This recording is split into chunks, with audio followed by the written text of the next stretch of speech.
In this video, I will show you how to delete and block Team Snapchat. To get started, go ahead and open Snapchat on your device and make sure you're signed in into your account.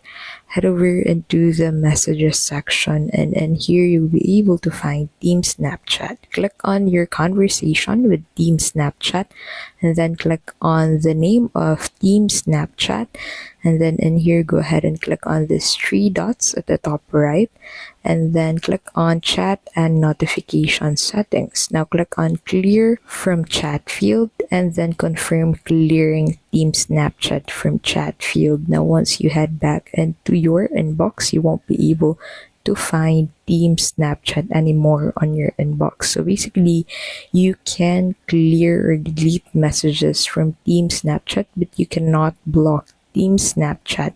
And that's how you can simply delete and block Team Snapchat.